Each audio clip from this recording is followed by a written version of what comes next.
Quel match incroyable, exceptionnel, splendide entre le Real Madrid et Manchester City. C'est désormais officiel, c'est le vrai classico, le vrai classique de cette Ligue des Champions. On peut le voir, lors de ces 3 dernières années, on a vécu des Real City, des City Real exceptionnels, que ce soit en 2022, en 2023 et maintenant en 2024. C'est le vrai classique de la Ligue des Champions. Real Madrid, Manchester City. Et ce soir, ça l'a encore confirmé avec ce match complètement dingue, complètement fou du Real Madrid face à Manchester City. Les deux équipes nous ont régalé de la première à la 95e minute de jeu. Carlo Ancelotti d'un côté, Guardiola de l'autre. C'était mal parti avant le match pour Manchester City, déjà privé de Walker, privé d'Ederson. Et au dernier moment, Pep Guardiola a pris la décision de laisser Kevin De Bruyne, peut-être le meilleur milieu de terrain au monde à l'heure où on parle, sur le banc pour problème gastrique. Il est comme moi, il est malade comme un chien, il a des problèmes gastriques.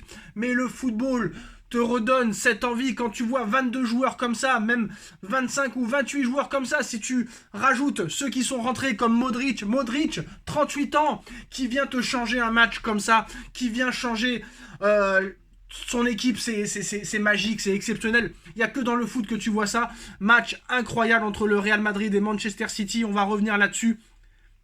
Des joueurs exceptionnels avec des coachs exceptionnels dans un stade exceptionnel. Il ne pouvait qu'y avoir un match exceptionnel. On se rappelle du match aller-retour en 2022. Incroyable de suspense. L'année dernière, ça avait été plus compliqué pour le Real Madrid. Et là, on va dire que c'est la belle. En 2022, c'est le Real qui était passé. L'année dernière, c'était City qui était passé. Et là, c'est pour la 3e manche. Pour une qualification en demi-finale de Ligue des Champions. On est déjà impatient de ce match retour au Citizen Stadium. Mais là, franchement, ce match, il a été incroyable. Ce match, j'ai l'impression qu'il a duré 5 minutes. Tellement qu'il était fantastique et plaisant à regarder.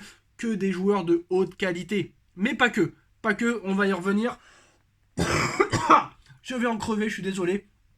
Ce début de match est parti tambour battant. Franchement, les deux équipes très offensives. Bon, bah, comme à son habitude, Manchester City garde le ballon, a la possession, c'est du Guardiola, le jeu est téléphoné, et comme à son habitude, Carlo Ancelotti joue la contre-attaque.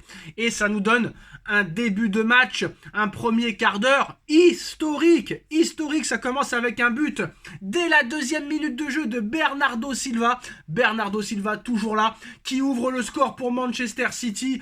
Mais juste après, 10 minutes plus tard, c'est notre Français national qui a fait un match exceptionnel, peut-être même l'homme du match ce soir. On verra ça à la fin du match.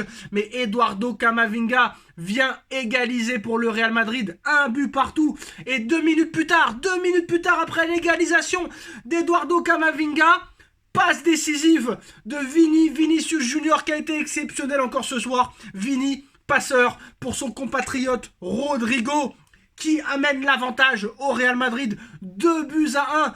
Coup de massue pour Manchester City qui n'a pas compris ce qui leur arrivait.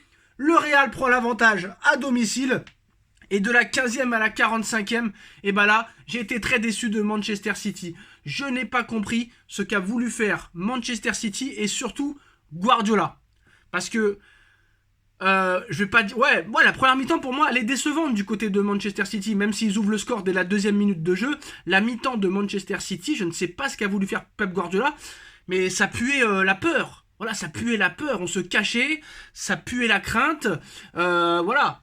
Bon, d'accord, il n'y a pas De Bruyne, il n'y a pas Walker, mais d'habitude, quoi qu'il en soit, ils n'ont jamais peur comme ça de perdre le ballon. Là, ils avaient une peur de perdre le ballon. On sait très bien que le Real Madrid de Carlo Ancelotti est très dangereux en contre-attaque, que ce soit Vinicius d'un côté, Rodrigo de l'autre. Et là, j'ai l'impression que Vinicius a été positionné numéro 9, que Rodrigo a joué à gauche, et ça a fonctionné, ça a marché.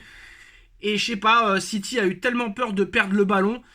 Bah, il y a eu des transitions assez bizarres, et voilà. J'ai rarement vu un milieu de terrain de Manchester City, surtout en première mi-temps, à ce niveau-là. Surtout Rodri. Rodri, en première mi-temps, je ne l'ai pas reconnu. Ce n'est pas le grand Rodri qu'on voit d'habitude en première ligue. Mais on a vu que City a eu des problèmes contre Arsenal récemment. Surtout contre Liverpool aussi récemment. Ils ont du mal quand même contre les grosses équipes.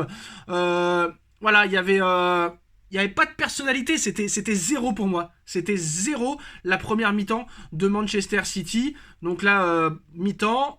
Et je sais pas ce qui s'est passé, là, Pep Guardiola a dû donné une soufflante, a dû les insulter. Je ne sais pas si vous avez vu le documentaire sur Netflix sur la saison dernière de Manchester City, mais on sait que Guardiola, quand ça va pas à la mi-temps, ça crie, ça insulte à tout va. Et là, Phil Foden qui nous sort un but exceptionnel. Phil Foden, joueur sous-coté mais exceptionnel, qui te sort ce petit enroulé du pied gauche pleine lucarne.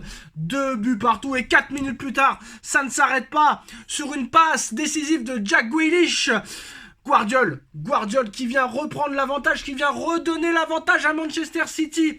3 buts à 2, on se dit que City a fait le plus dur, que là cette fois-ci le Real Madrid ne pourra pas revenir, mais le Real Madrid reste le Real Madrid, le club le plus titré de l'histoire du football, et ce n'est jamais fini avec le Real Madrid, et surtout avec Vinicius Junior, Vini qui nous sort une deuxième passe décisive, une passe millimétrée, un centre millimétré, une passe incroyable pour Federico Valverde qui te sort une petite volée du pied droit. Un ras de terre exceptionnel, 3 buts partout. Federico Valverde, lui aussi on n'en parle pas assez, mais quel milieu de terrain, peut-être l'un des meilleurs milieux de terrain au monde. L'entrée de Modric, 38 ans, exceptionnel. Modric, tous les ans on dit que c'est terminé, qu'il faut l'enterrer, qu'il faut qu'il aille en Arabie Saoudite, qu'il faut qu'il aille en MLS, mais lui est resté, lui il croit encore qu'il a sa place au Real Madrid, et Modric est un joueur exceptionnel. Moi Modric, je le dis, un grand respect, un très très grand joueur, Ballon d'Or, faut pas l'oublier, 38 ans, toujours au Real Madrid, toujours décisif au Real Madrid. Et après voilà, les 10 dernières minutes ont été un petit peu, on va dire pas tranquilles, mais on voyait que les deux équipes ne voulaient pas prendre de risques pour repartir de 0 au match retour dans une semaine. On a vu quand même un match assez incroyable, assez exceptionnel. Les grands joueurs ont été là au rendez-vous, à part monsieur Erling Haaland. Erling Haaland qui a été inexistant, nulle part, fantomatique. Je l'ai cherché tout le match. J'ai même regardé s'il était officiellement dans la compo d'équipe. Mais oui, il était là, mais il n'était pas là. Haaland, encore dans les gros matchs, bah, il a disparu. Il a disparu. On ne le trouve pas dans les gros matchs importants, dans les matchs décisifs.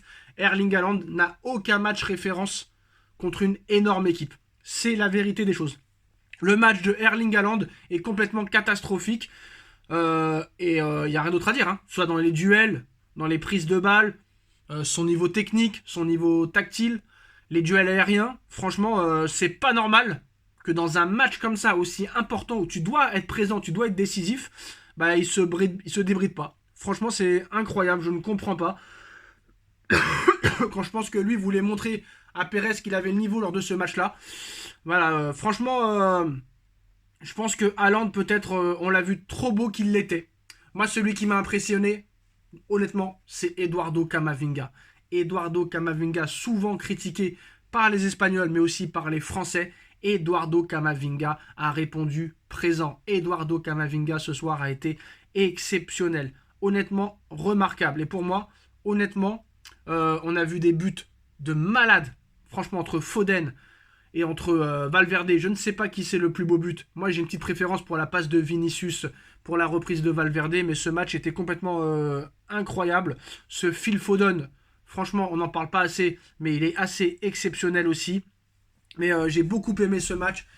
Camavinga, pour moi, c'est un pilier de cette équipe. Voilà.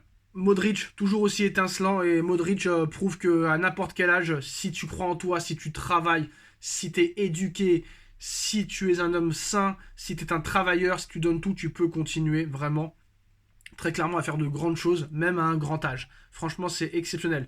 Cette équipe du Real Madrid, je pense, a été enterrée à 2-1, a été enterrée à 3-2, et cette équipe du Real Madrid n'est jamais battue. Quoi qu'il en soit, celui qui passera sera le grandissime favori pour gagner cette Ligue des Champions. Les autres équipes sont prévenues, ça c'est sûr et certain, mais voilà, on a vu un big match. L'homme du match pour moi, c'est Camavinga, c'est mon avis, c'est ce que je dis, voilà. On a vu un grand Rodrigo aussi, on a vu un grand Vinicius. Bellingham, j'ai pas beaucoup aimé aujourd'hui, je pense qu'il était moins bien. Mais franchement, voilà, félicitations à tous les protagonistes. On a vu un très très grand match, on a vu de très belles équipes, bravo au coach. Et bravo à ce stade aussi, où on a eu une belle ambiance ce soir. Mais voilà, on a vu du très très haut niveau, et forcé de constater que celui qui ira en demi-finale entre Manchester City et le Real Madrid sera le grandissime favori. Mais Franchement, le Real, ils avaient quelque chose à faire hein, en fin de match. Hein. Je pense que même s'ils mettent 3 buts, City, je trouve qu'ils n'étaient pas dans leur état normal aujourd'hui. Maintenant, il va y avoir peut-être le retour de De Bruyne la semaine prochaine. Ça va changer énormément de choses. Haaland, il ne peut pas faire pire au match retour qu'au match aller. Peut-être que Walker va revenir aussi. Donc peut-être que le Real Madrid a raté le coach. Alors c'est Phil Foden qui a été élu homme du match Real Madrid-City et non Camavinga. C'est mérité quand même. Hein. Phil Foden est un joueur exceptionnel. Mais là je pense que c'est sûr et certain que Erling Haaland ne sera pas Ballon d'Or 2025. Ça c'est sûr et certain. En tout cas, jamais disons jamais. Il y a mes matchs compliqués pour Haaland contre le Real ce soir. Muet complètement. Il est actuellement sur une série d'un seul et unique but marqué sur ses 6 derniers matchs de phase finale de Ligue des Champions. Mais voilà, ce soir ça a été un duel en tout cas de haute voltige. On aura encore une fois un autre match la semaine prochaine, le match retour entre City et le Real Madrid.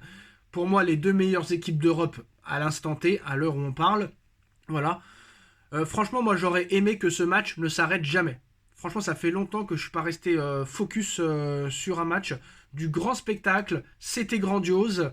Et le football à son état suprême ce soir.